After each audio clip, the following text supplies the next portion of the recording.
I'm worried about Death Stranding. It's a bold new vision, a great new genre, but I'm worried it's going to flop because it doesn't have a good tagline. Only tagline so far is it's the world's first Strand game, and as we all know, that doesn't fucking mean anything. So I'm going to float this one by you guys, and you let me know if this is going to move the product. But you're going to have a whale of a time because this one has bad whales in it. Are they bad? They just I don't know. They're covered in oil. They seem like they need help. Whales. Here's a list of bad video game whales. Obviously, top of the list, that's Sonic the Hedgehog for Dreamcast 1. A real ding-dong, I think we can all agree. Then we have these inky nightmare whales. You're in for a good time. That's good. Yeah, because there's a lot of pee-pee. This time, Norman Reedus is pissed off, and he's pissing on the bad whales. I'd buy that game.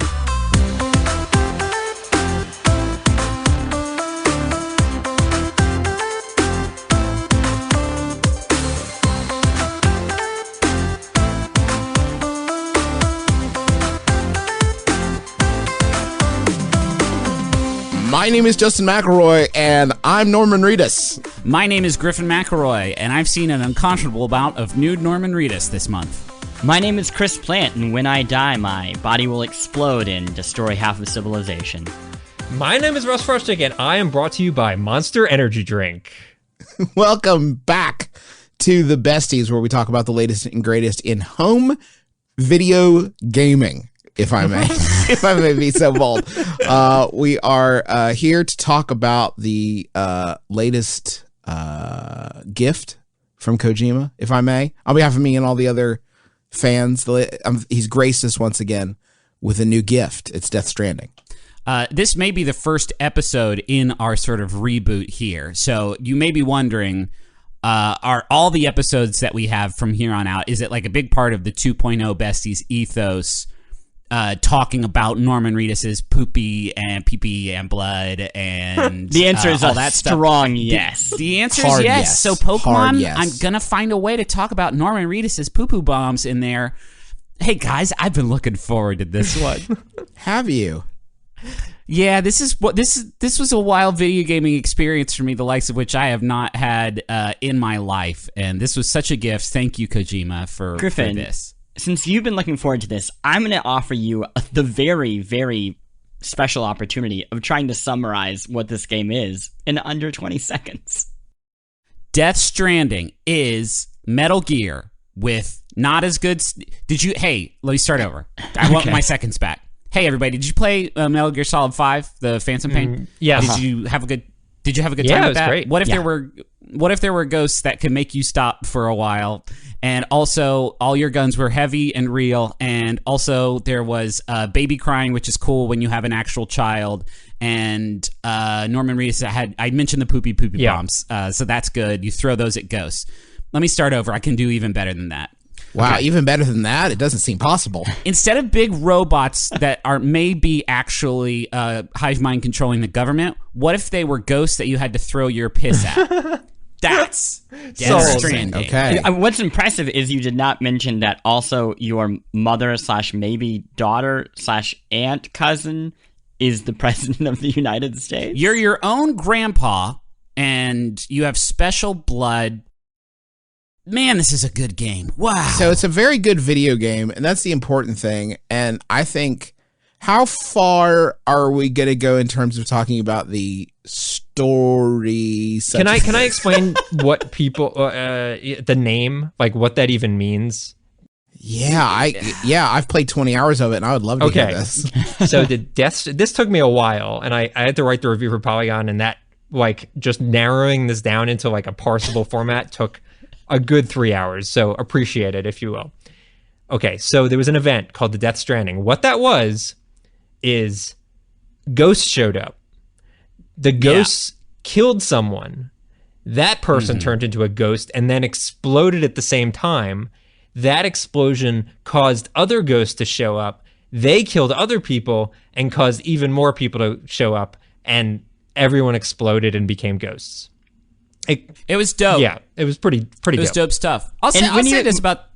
Well, just to clarify, when you say explosion, give us an idea of the scale. Okay, here. so according to the game, and you can actually witness this in the game if you want to, the explosion is like Probably like 3 acres, I want to say. It's like a good-sized explosion. It's not a nuke. It's not like a huge nuke. It's like a city block, is what I would describe it as. Okay, the size of the explosion, it's not especially relevant. We have not. I mean, it was to the people caught by the ghosts, if I'm asking. Yeah, they didn't enjoy it. They cared. Wow. Griffin. Griffin. It's post-apocalypse. The ghost world blended into our world. It was very bad, and now you're Norman Reedus, and you have to carry packages from city to city and bring the whole country back together. And that's why it's a Strand game, is because in this one, it's not about hurting people, although you definitely do that. You do.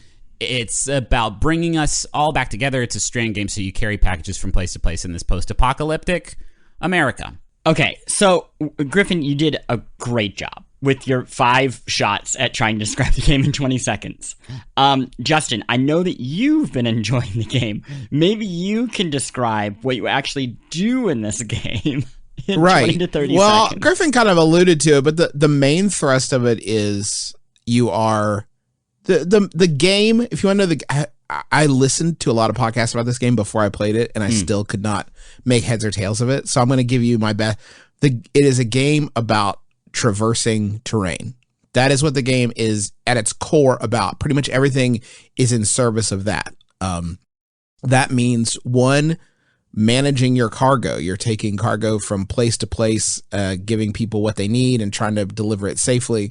And the second big component of that is the terrain itself, by which I mean you're bringing ladders, you're bringing climbing ropes, stuff like that to help you get across difficult terrain. And eventually, as you get vehicles, we're talking like bridges, generators to keep those vehicles charged, whatever. And sort of what I think is one of the cooler hooks is, as you build things in the environment, those items can show up in other players' worlds and vice versa. And you can leave likes for that equipment, and so can they, which is a sort of currency. It's like experience you points, can spend it, but it's like experience points, basically, yeah, that help you advance in the game. I want to mention one thing, because you mentioned like you can build stuff in the other worlds and it shows up. One of the coolest things that I didn't realize until I was like 30 hours in is it's not only stuff that you build that shows up in other people's games, it's places you go. So if you end up walking down the same like set of rocks for a long period of time, that set of rocks will get worn down into an actual path that other people can follow. So even if you're not trying to make stuff to appear in other people's worlds, it does. It's like there's a level of technical achievement in this game that is like staggering and super impressive. I mentioned the ghosts that show up, the beached things, the BTs. And there are sequences in the game where you have your little baby and he's got a little robot arm that will like look at the ghosts, and that's really your main way of knowing where they are. So there are sequences where you have to sneak past them using the cues from your baby's robot arm. God, this game kicks ass. But if you get caught, then this big monster whale shows up, and every time that happens, and let me say also, I hate this and it's annoying and it sucks, but every time it happens, the world kind of like terraforms around you in a way that is like technologically super impressive. And if you die to one of these things in one of those explosions, the 3-acre explosions that Russ talked about happens, that stays there. Like that stays in the world, and the next time you come through, there's a big smoking crater in the ground. That is like that level of permanence to the things that happen in the game, and the level of sort of like the shifting sands of whatever environment you're walking on. Like, I don't know how they did that. That's really, really, really cool.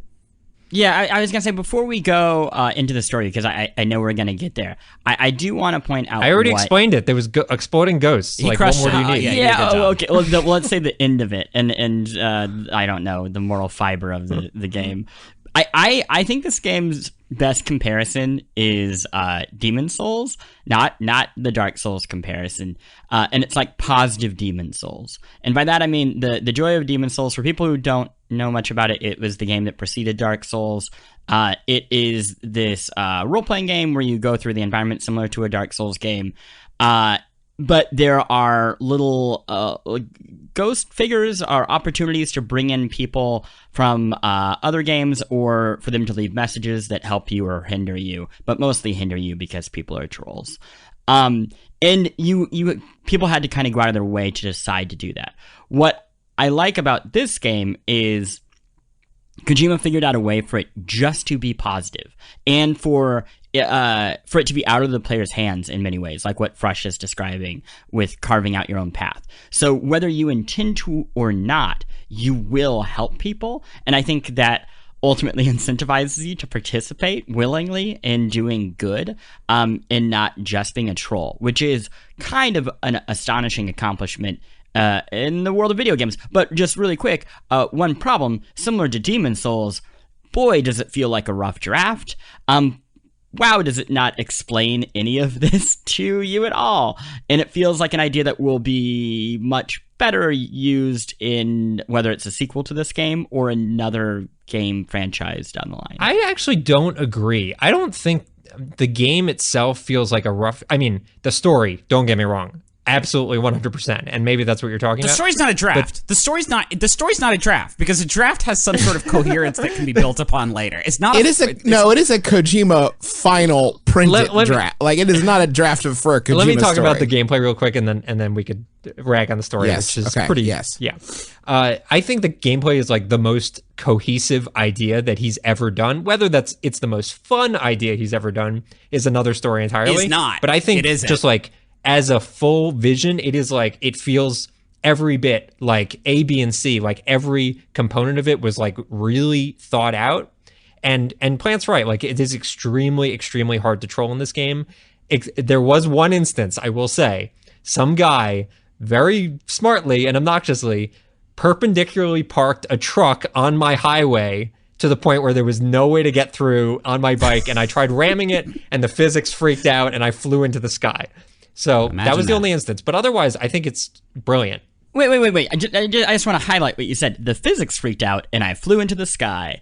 Rough draft. Rough draft because the shooting is bad. Rough draft because you get on a motorcycle, and then you have to climb over rocks, and you spend 30 minutes. But you're not supposed to drive. I mean, you're not supposed to drive a motorcycle on rocks. It's supposed to be bad. What I'm saying is, no, I agree. I think from a pure design point of view, you're like spot on. I think this is his most cohesive game by a long shot. But I'm talking about like literally the nitty gritty basics of things feeling correct.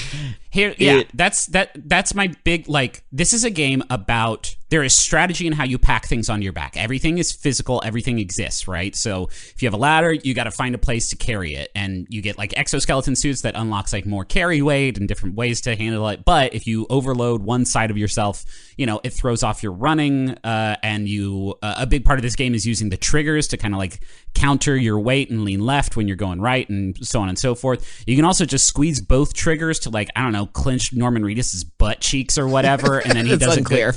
Basically, like, if you're having a hard time, you can just squeeze his butt cheeks and just be fine as long as his butt cheeks meter doesn't run out. And then I guess his Monster Energy. And then you drink a Monster Energy to refill his butt cheeks meter. It makes perfect sense. So that's it, right? That's the main thrust of the game, is this very physical idea of being a courier who everything in the game exists, and you have to be like very, very thoughtful about that, not overloading yourself, but still like trying to take risks and making big deliveries when you can, big salvage runs when you can. The problem is that the physics model, the physics engine for this game is garbage. It is super, super bad. And I was trying to think of a way to like crystallize my thoughts on this.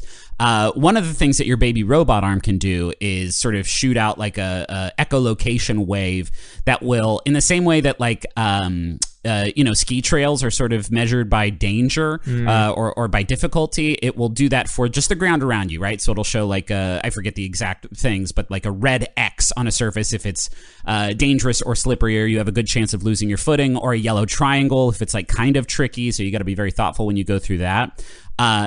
It does not feel physical to just walk around this world. It feels completely mechanical, which is to say, like, when you walk over like a rocky patch, it doesn't feel like your feet are slipping in between the cracks of these rocks. It feels like the game is saying like, well, you have this much weight on your back and you're walking on the cracky rocks, so now you're going to do the slipping and falling animation. It never feels like right. It never feels That's good. interesting. And I totally disagree. I do a decent amount of hiking when the weather is nice, and this felt like the most authentic, like actual legit hiking game I've ever played. Sure, the way that they have turned that into a game mechanic makes sense, but it's not a physical interaction. And I think like if you need any evidence of that, just try and climb up a mountain, because you can kind of do it Skyrim style. That's true. Like you can kind of just like point your body diagonally at a mountain and keep pressing X, and you will go up it. Like, and it shows like there are no laws of physics in this game, and it's a game about that is how I climb mountains, physical interactions. To be fair, this is like the least. I mean, there's so much more going on here though than like I don't want to discredit it, but I just don't think it takes away from, or at least it didn't for me. I mean, the game for me, once I bought into it, was much more about the macro of, well, let's see, I know I'm headed down south to drop something off there. Maybe I should pick up a couple more deliveries to make on the way. And if I do that, then I'm going to need the truck. And if I take the truck, I'm going to go ahead and take, they're called PCCs, things you use to generate larger items in the world.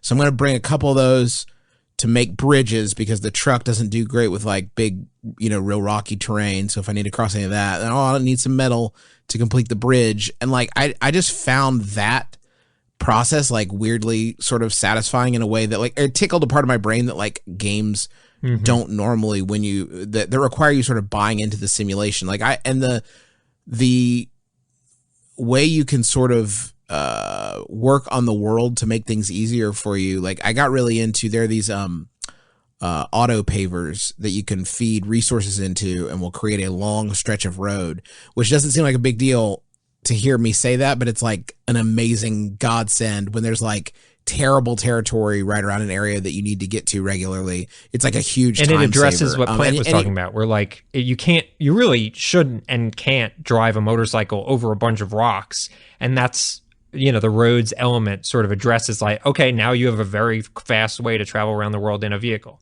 So it's like tied in, because the items in the world are so tactile, and the like everything in the world has a literal weight.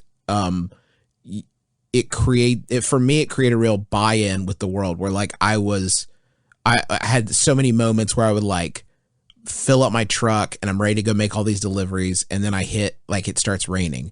And when it starts raining, that means that the ghosts are there, and ghosts can like grab your truck and throw you out of it and sink your truck and just make things terrible. So it's like you are really in this scenario where it's like, God, I've been planning this run for 10 minutes.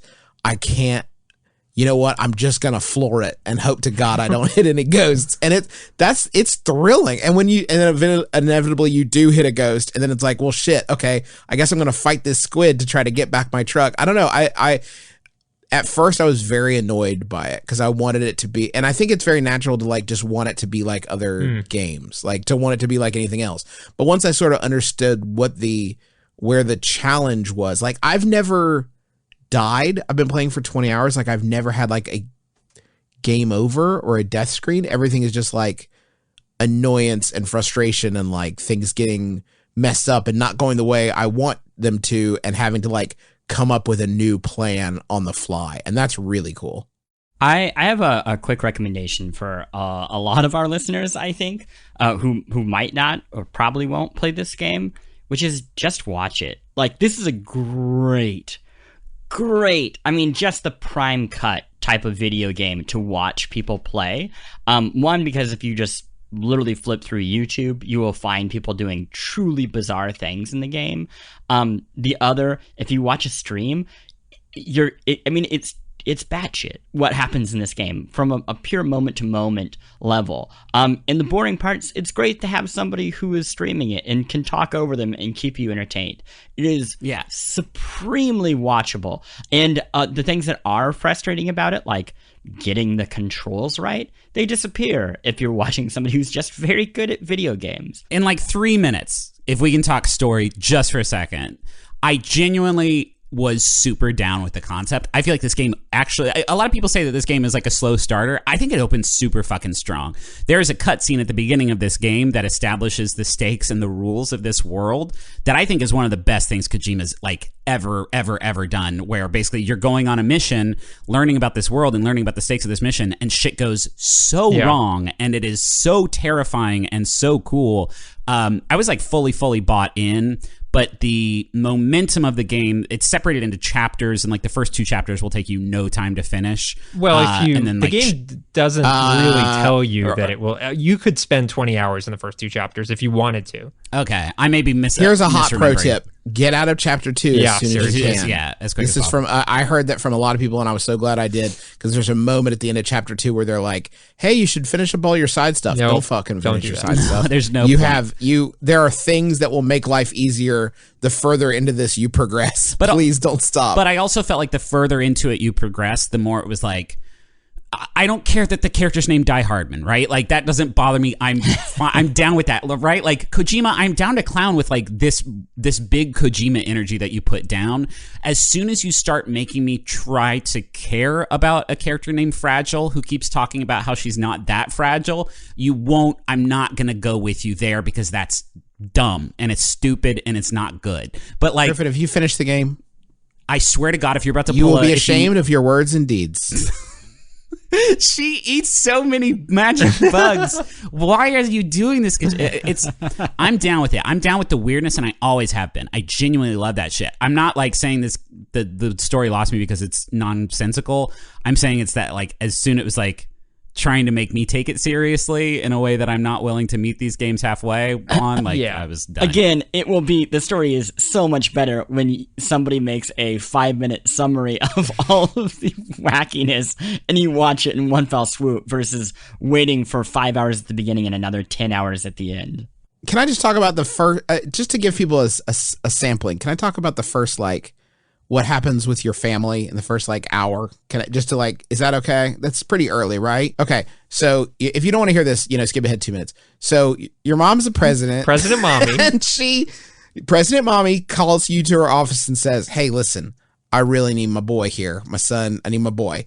And you're like, "All right, President Mom, I'm on my way." You show up. President Mom's like, "Actually, I'm dying, and I'm so sorry about that.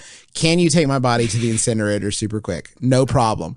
"Could take your mommy's body to the incinerator. You get back. Your mommy is back." No. It's not your mommy. It is the same actress, Bionic Woman's Lindsay Wagner, but it's not your mommy. Not the mommy. It's your sister.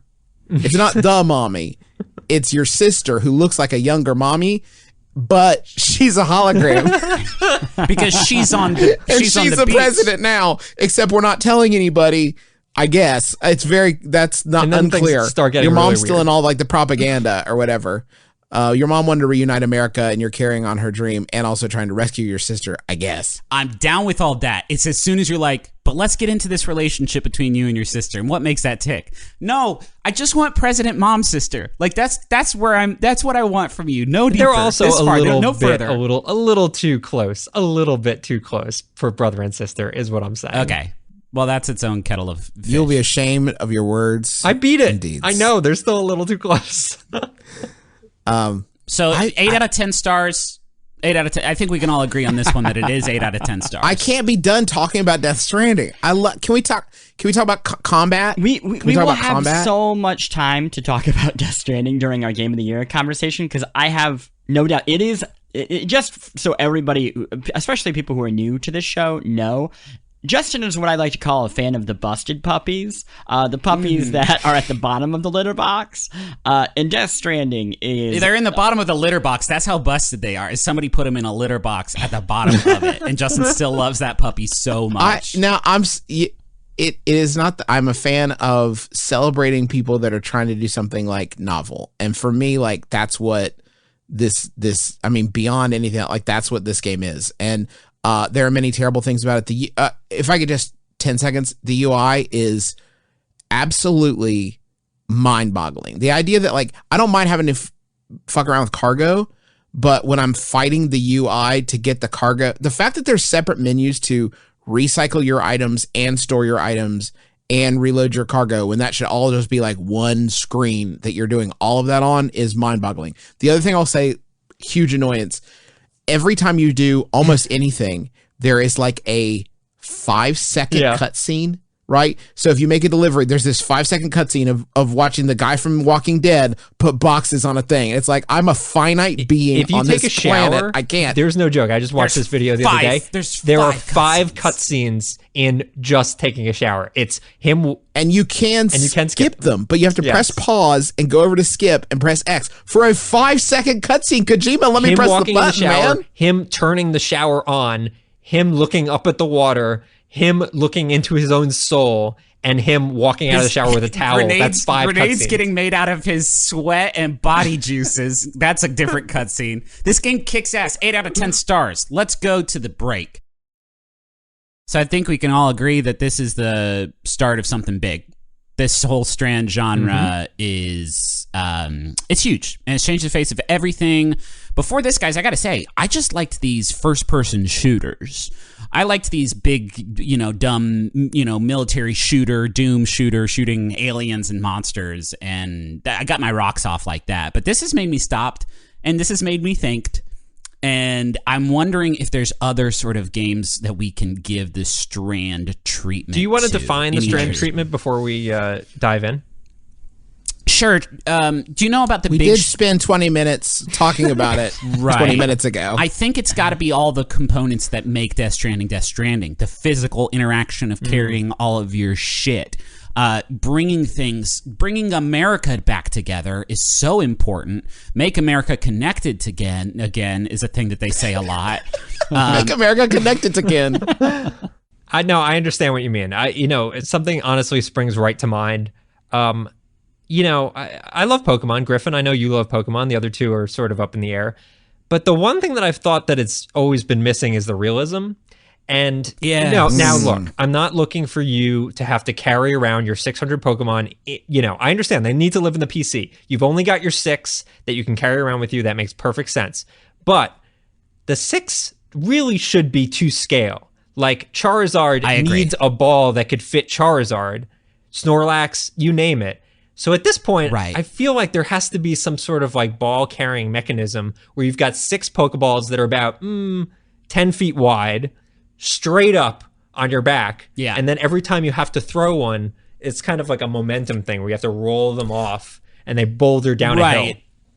It's inherently Gigantamax, is what you're saying. People, listen, Snorlax, a bulked up Snorlax is in the competitive meta right now. That would not be the case if you had to lug this big man everywhere in a big ball. I think like, Rattata would have a big comeback. Love it. I would say same vein. I would say Animal Crossing. I mentioned this. Death Stranding is kind of Animal Crossing already, right? But instead of somebody like apples, somebody's like, "Hey, we need some of your piss bombs down here because it's getting spooky." But like Animal Crossing, I catch this big squid down at the beach. I don't just tuck that in my fucking pocket. What? I carry that thing on my back and I wait for like a duck friend to be like, you got a squid because we need it to survive. And you can just seeing a squid like draped across your adorable animal, like it's a cape. Oh, sounds phenomenal. Yeah. I'm so in for that. I don't think my elephant friend would be like, Mr. Mayor, how are you doing this morning? What's up? Ha ha ha. You want to go lift weights? If he saw me carrying 3 actual axes on my body, I don't think that would get the warm sort of, how do you do? I think for me, it would be GoldenEye because, I mean, for all of the sci-fi stuff, Death Stranding is about, bringing some realism back to game. Like, how hard is it to walk? Do you set up a ladder? So if we did that with GoldenEye, having the real technology of a super spy in like 1990 whenever means that you just have to carry around one of those like 30-pound desktop computers if you want to do any hacking. If you want to travel to Russia, you just sit on a plane for 12 hours. Oh, I love that. That's you good. have like the option to read some magazines. By the time that James Bond gets flirting with the woman at the bar, he's like, this is nice, but I'm gonna go to bed. I'm had so tired. Very long day. I am carrying 11 knives right now. I have 11 throwing knives on my body. So you tell me like how that works safely. The only thing I can think is he's holding them out in front of himself, like walking very, very carefully.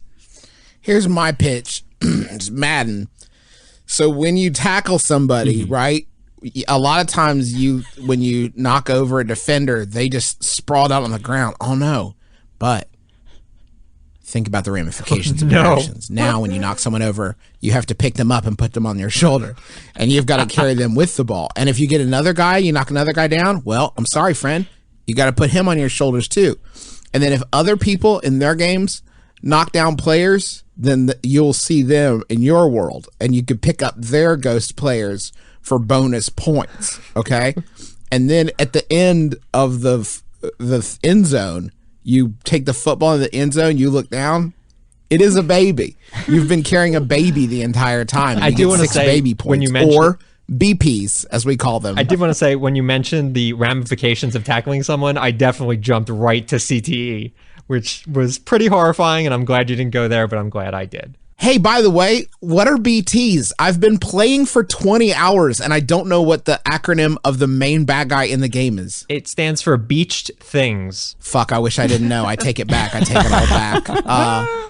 We're recording these episodes early, so we don't have interactions from you, the listeners, but we desperately want that.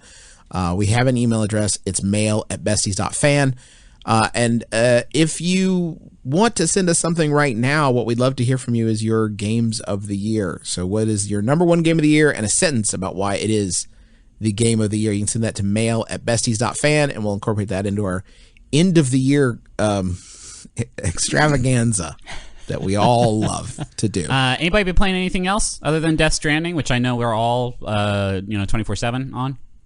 Yes, I have been playing a game called A Short Hike, which I didn't know anything about, but I'd seen people talking about it, and just looking at the graphics of it, kind of looked like it was going to be another one of those like super emo, like indie games with like really cute characters, but then they start talking about like really grim topics, and I get like kind of depressed. It does get a little bit real, but by and large, it's like a very sweet exploration centric game. You're like in this camp, and it's like wide open, and you can like go wherever you want. You're like a bird, and it's got this just like very cool looking kind of PS1 era lo-fi art style, but it's all in 3D. This looks radical. This looks it's really super cool. Just like it immediately grabbed me. Like it was such a palate cleanser from like the dark, harsh world of Death Stranding. What's the platform? It's on PC. I believe it's on Mac and Linux as well. And it's super short. I mean, based on the name, you should probably guess that, but it probably only takes like an hour or two at most. But I was like totally smitten by it and like played through it in one sitting. And just like totally delightful, lighthearted game if you're looking for something cute. What I love about video games is any other medium, a book, a film, TV show, you'd say, oh yeah, the main character is a bird. And people would be like, oh. But you were just like giving a description in an offhand, and you're like, yeah, and you're like, you're a bird. And it's like, yeah, sure, of course you're a bird. It's magical. Magical realism. After you play A Short Hike, which you should prioritize, dear listener, you should play Lonely Mountain Downhill, which kind of pairs perfectly with A Short Hike, in that they're both games about movement and the serenity of nature. Lonely Mountain Downhill is a dirt road biking game, and there's nothing really like it. It kind of controls, it's isometric view, but it controls a little like the Warthog, the car in the Halo games, where whichever direction you're steering with your joystick is the direction that the bike goes. And there are challenges. You can add challenges to get down the hill at a certain speed, or yada yada yada, but really the pleasure of the game is just gradually working your way down a giant mountain on a bike. There are incentives to actually find these kind of pit stops and take in nature. It has this really low poly aesthetic that I kind of was not into when I saw pictures of it. But combined with the music and the vibe, it just feels really chill, and refreshingly low stakes. It's the game that I have been going back to probably the most all season. Been playing Orangutan lately. You guys down on Orangutan? I have no idea what that is. Oh man, it's this great platform, table, coffee table. This is a board game for little children that I got for my little boy. And in it, there's this elastic cord hanging between two palm trees, and there's this orangutan and he hangs from that cord, and you have to hang bananas and lizards and bats on him. But if you hang too much, the cord just launches upwards like a fucking monkey crossbow, and all the bananas go shooting all over, and it scares the boy every time. Oh, it's like Mr. Bucket. It's kind of like it's kind of like Don't Wake Daddy. You need sort of fear-based board game where things snap and explode and send bananas flying into the air and scare the boy. But for us adults, huge competitive element. I'm looking for a more pro scene a circuit I can join. I'm really good at hanging the bananas on the monkey, and it does scare the boy every time. And that's it can be a fun scare. You know, there are people that are like terrified of balloons and the prospect of them popping. Yeah, it's like that. And I now know where that comes from. Yeah, it's because of me. Let me sing my jingle 1 sec. Idle game watch, idle game watch. It's like a game that you don't play. Idle game watch, idle game watch. Just waste your time away.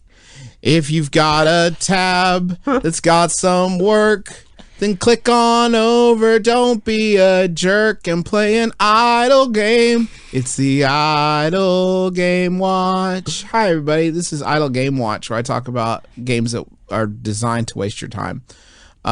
This week's installment is Incromancer. Yeah, you're not totally wrong. Incromancer is on Congregate, is in browsers. You can play it for free right now. And it is a game where the screen is a very lo-fi village full of people, and you are able to click to deploy a zombie when your energy is full, and your energy is constantly refilling, so you're constantly spawning more zombies. The zombies then eat the villagers and give you blood and brains that you use in the shop to upgrade the incredible power of your zombies. There are other resources that you collect, like bones and what have you, and those are used to upgrade your crypt where the zombies come from. And it is mainly about the satisfying feeling of seeing, like, starting with like 3 or 4 zombies, and then eventually having a horde of these little green zombies sweeping across the screen, just destroying the village. And it is thoroughly entertaining. If you like an idle game, you can set up stuff to where, you know, the zombies are spawning on their own, and you know, you don't have to stay constantly watching it, which makes it an idle game. But it's a really good one of these, and it's a pleasant little diversion. I had a question. Is there a closing theme? That was the Idle Game Watch. Thank you. It's much quicker. Well, this is the Besties. We're back in a big way. We hope that you've enjoyed our bold new genre. This has been a Strand podcast, and the first few episodes here, you can listen, you know, wherever the hell you want to. But we are happy that we are able to revive the show with the help of Papa Spotify. And so go ahead and get that Spotify, get subscribed down on Spotify, because starting next year, 2020, all of our episodes are going to be up on the Spotify platform. You don't got to be a premium member. You don't got to pay anything. Just find us there on Spotify and check us out. And again, thank you to Spotify for helping us revive this show. I have missed doing this immensely, and I'm so glad that we're able to get going again. Yeah, I do want to also mention there might be some people that are like a little bit grumpy that we're exclusive to Spotify. Maybe you don't want to install a separate app.